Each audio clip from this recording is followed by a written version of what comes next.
Halo para sobat sehat semuanya, kembali berjumpa dalam acara Kepo, Kata Expert Pro Sehat. Kenapa sih kita menyelenggarakan Kepo? Karena kita ingin mendukung program pemerintah Indonesia Maju. Jadi walaupun pandemi COVID-19 ini belum berakhir, tapi kita tetap harus selangkah lebih maju. Nah, masih berhubungan dengan masa pandemi ini, belakangan ini tentunya banyak sekali yang mulai berolahraga karena ingin meningkatkan imunitas atau daya tahan tubuh katanya. Tapi apakah kalian tahu ternyata selain mungkin meningkatkan imunitas ada manfaat-manfaat yang lainnya dari olahraga. Dan olahraga tentunya ada juga yang baru mulai ya, mungkin ada terasa kram dan lain-lain. Nah, kita ingin mencari tahu dong gimana sih caranya mencegah supaya jangan sampai menimbulkan sakit setelah berolahraga. Nah, keponya yang kali ini tentunya dikhususkan untuk membedakan apa sih bedanya lari dan jogging dan apa manfaatnya. Untuk tema kali ini, kita menghadirkan expert seorang dokter bernama Dr. Levina Azarin. Halo dok. Halo Dokter Rosa, halo semua. Halo, gimana kabarnya dok hari ini? Luar biasa dong harusnya. Luar biasa ya. Oke dokter, tampak cerah dan segar sekali kali ini dok. Oke. Tentunya dokter rajin juga berolahraga ya dok ya? Harus. Oke betul. Nah ini untuk menginspirasi ya buat sobat sehat semuanya. Nanti dokter Levina ini akan membagikan informasi-informasi tentang seputar lari dan jogging ya dok ya. Karena Dr. Levina ini saat ini sedang melanjutkan program spesialisasi kedokteran olahraga di Fakultas Kedokteran Universitas Indonesia. Baiklah, langsung kita mulai aja nih dok. Sebenarnya dok, apa sih bedanya lari sama jogging itu dok? Oke, jadi kalau misalnya kita mau tahu jogging sama lari, sebenarnya jogging itu merupakan bagian dari berlari. Jogging sama lari. Jadi kalau jogging biasanya itu cenderung lebih santai. Lari yang lebih santai, orang bilangnya jogging. Terus jogging itu biasanya juga durasinya lebih panjang. Jadi kalau orang lari, misalnya lari sprint, wah cuma hitungan detik. Kalau jogging nggak ada tuh jogging hitungan detik. Biasanya nggak mungkin orang kayak gitu. Jogging biasanya durasinya lebih lama. Misalnya jogging 40 menit, setengah jam gitu. Itu masih durasinya lebih panjang. Kalau lari cepet, itu biasanya durasinya lebih pendek. Kalau misalnya lari santai, otomatis lebih panjang atau yang namanya kita sebut jogging gitu. Mungkin yang perlu kita bedain sebenarnya selain jogging sama lari, lebih enak kita bedakan antara lari sama jalan. Itu batasannya lebih jelas. Jadi kalau misalnya kalau batasannya jalan sama lari atau misalnya dimaksud yang lebih santai itu jogging, itu kalau pada jalan selalu ada bagian dari tubuh kita atau telapak kaki kita yang kontak sama tanah atau sama lantai tempat kita berpijak. Kalau lari atau jogging itu ada periode sebentar di mana seluruh badan kita itu dalam fase melayang. Jadi waktu lompat ada fase di mana kaki kita sama sekali nggak menyentuh tanah. Nah itu jogging ataupun lari seperti itu. Jadi selama ada fase melayangnya itu berarti udah bukan jalan gitu. Berarti jogging atau lari.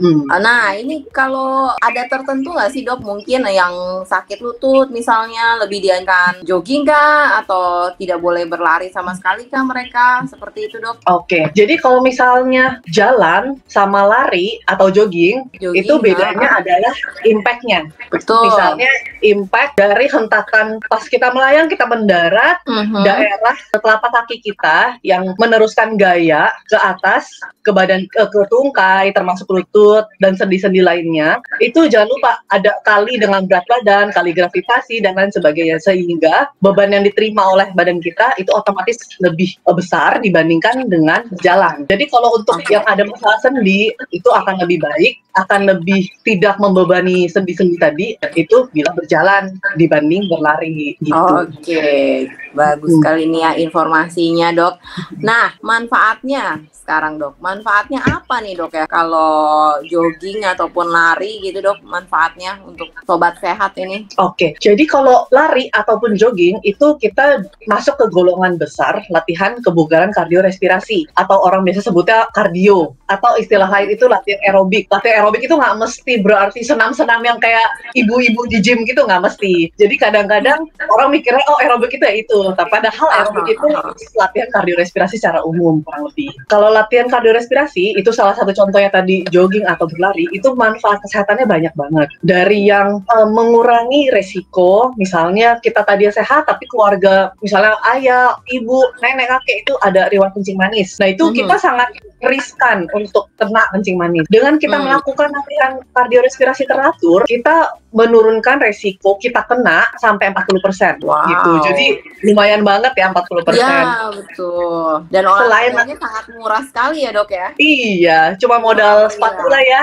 Itu juga mengurangi resiko terjadinya penyakit kardiovaskular. Misalnya penyakit jantung, stroke, segala macam itu sampai 35%. Jadi juga gede. Betul. Terus untuk lansia, kayak untuk yang udah di atas 60 tahun, itu kan biasanya cenderung keseimbangan terganggu, gampang jatuh. Nah, itu juga agak dikurangin tuh sampai 30% untuk resiko jatuh. Terus masalah lansia lain kayak depresi, demensia, itu juga bantu berkurang. Masalah sendi, terus keganasan tipe tertentu, itu juga berkurang sampai 20-25%.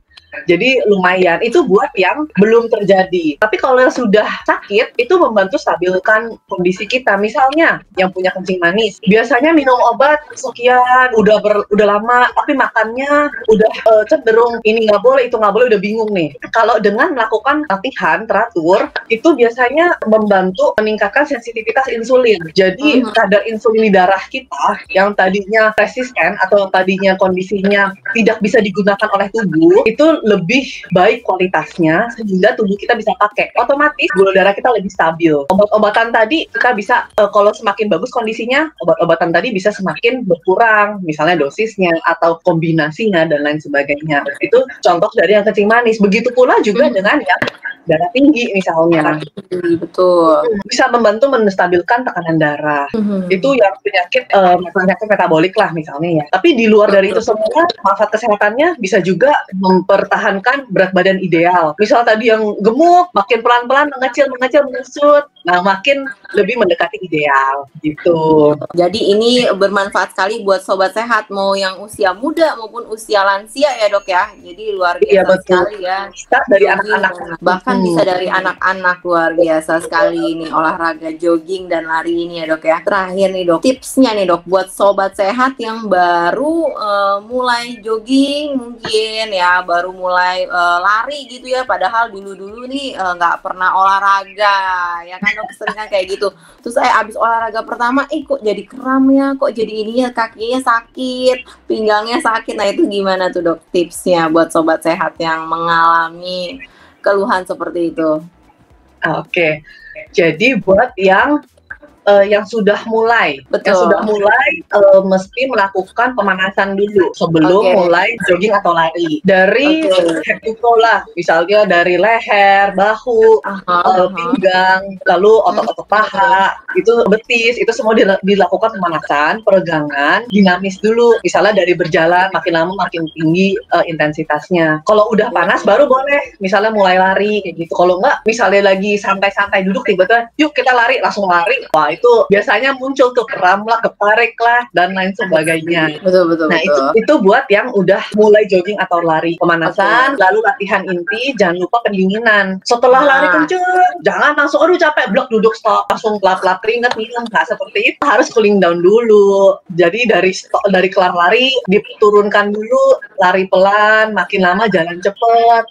Lalu jalan pelan baru stop. Jadi kurang lebih pendinginannya juga 3-5 menit kayak gitu. Nah, ini pernah ada yang bertanya nih, Dok, ke saya. Ini kalau misalnya abis saya lari kan pendinginan gitu ya, perlu nggak sih, Dok, dikompresin es abis lari di bagian betisnya misalnya? Oke, itu jadi kalau bagian kompres es itu part dari recovery. Kalau misalnya kita abis katakanlah lari yang durasi dan jaraknya jauh nih, misalnya maraton atau apa, itu sangat membantu tuh recovery dengan penggunaan kompres es. Tapi kalau misalnya kita cuma lari sebentar setiap hari, misalnya kita lari setengah jam lah, seminggu 3 atau 5 kali misalnya ya, nggak ada rasa apa-apa, itu kita nggak kompres pun nggak apa-apa sebetulnya. Kalau kompres itu menambahkan manfaat recovery. Tapi akan lebih bermanfaat kalau kita habis misalnya latihan yang lebih berat dibanding biasanya, itu akan lebih terasa buat kita. Gitu. Oke, kalau misalnya dia habis jogging 5 kilo misalnya, perlu walaupun mungkin pas saat habis jogging nggak ada keluhan gitu dok, perlu nggak dia kompres es? Sebetulnya perlu apa enggaknya itu dari pola seseorang latihan itu. Kalau dia sudah terbiasa, jadi setelah jogging atau setelah jalan 5 kilo, kayak kita misalnya di mall muter-muter 3 jam, bisa aja tuh jalan sampai di bawah ya kan. Istilahnya tapi itu excitednya tinggi dok ya. Jadi nggak ada kalau misalnya, iya bener, apalagi diskonnya. Jadi kalau misalnya kita kompres, itu bisa membantu recovery, tapi kalau nggak kompres pun masih nggak apa-apa hitungannya gitu. Itu bonus. Jadi boleh ya, boleh enggak lah ya dok. Boleh ya, boleh enggak. Tapi lebih disarankan bagi yang latihannya intensitasnya lebih berat. Itu akan lebih terasa manfaatnya. Oke, baik. Terima kasih Dokter Levina buat meluangkan waktunya kali ini untuk membahas tentang jogging dan lari ya. Semoga ini bermanfaat buat sobat sehat semuanya ya. Seperti tadi kata Dokter Levina, olahraga ini bisa dilakukan mulai dari anak-anak ya dok ya.